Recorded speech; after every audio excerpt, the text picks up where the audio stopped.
বাংলাদেশ এটা কি দেখাইলো ভাই? দ্বিতীয় টেস্ট ম্যাচে ওয়েস্ট ইন্ডিজকে 101 রানে হারিয়ে পুরো ক্রিকেট বিশ্বকে জানিয়ে দিল আমরাও এখন হারা ম্যাচগুলো জিততে জানি, শিখে গিয়েছি ভালো করে। কেননা আপনি যদি খেয়াল করেন, বাংলাদেশ এতদিন যাবৎ তাদের হাতে যে ম্যাচগুলো রয়েছে, সহজ ম্যাচগুলো, জিতার মতো ম্যাচ, সেই ম্যাচগুলি কিন্তু বাংলাদেশ হেরে এসেছে। তাতে বাংলাদেশ ক্রিকেট টিমকে অনেক সমালোচনা করা হয়েছে। কিন্তু এইবার বাংলাদেশ ওয়েস্ট ইন্ডিজের বিপক্ষে দ্বিতীয় টেস্ট ম্যাচে পুরোপুরি পাল্টে গিয়েছে।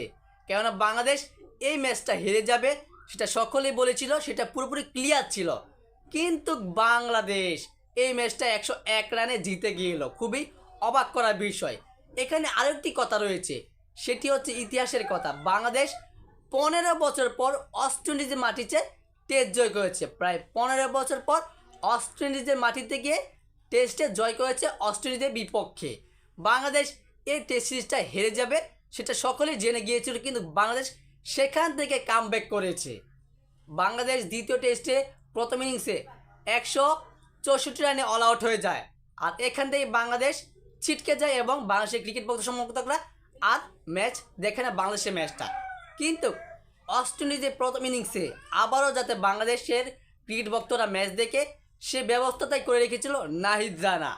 নাহিদ রানা তার তরুণ পেসার, তার গতির দানব দিয়ে, তার দুর্দান্ত 150+ ঘন্টায় গতিতে বোলিং করে পুরোপুরি ওয়েস্ট ইন্ডিজের ব্যাটারকে বেউস করে ছেড়েছিল।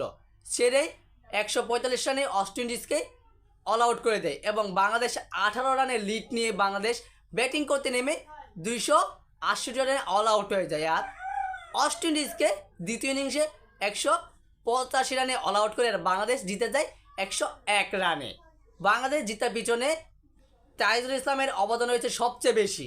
তাইজুল ইসলাম সে প্রথম টেস্টেও 6 উইকেট নিয়েছে এবং দ্বিতীয় টেস্টে সে দ্বিতীয় ইনিংসেও 5টি উইকেট নিয়েছে। সে আবারও 5 করে ফেলেছে এই তাইজুল ইসলাম। তার সাথে রয়েছে নাহিদ রানা, হাসান মাহমুদ, তাসকিন আহমেদ। তারা তো দুর্দান্ত। তাসকিন আহমেদ তো প্লেয়ার অফ দ্য সিরিজেই হয়েছে, সে প্লেয়ার অফ দ্য সিরিজ হয়েছে যৌথভাবে। বাংলাদেশ যে আজকে ম্যাচটা জিততো তার পিছনে কারণটা কি জানেন? বাংলাদেশের ব্যাটিং।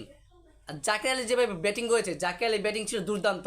91 রানের ইনিংস, ভাবা যায় 91 রানের ইনিংস জাকির আলীর, আর 9 রানে যেন সে সেঞ্চুরিটা করতে পারো না। সো দর্শক, এ বিষয়ে আপনার গুরুত্বপূর্ণ মতামতটি জানিয়ে দিবেন কমেন্ট বক্সে। ধন্যবাদ।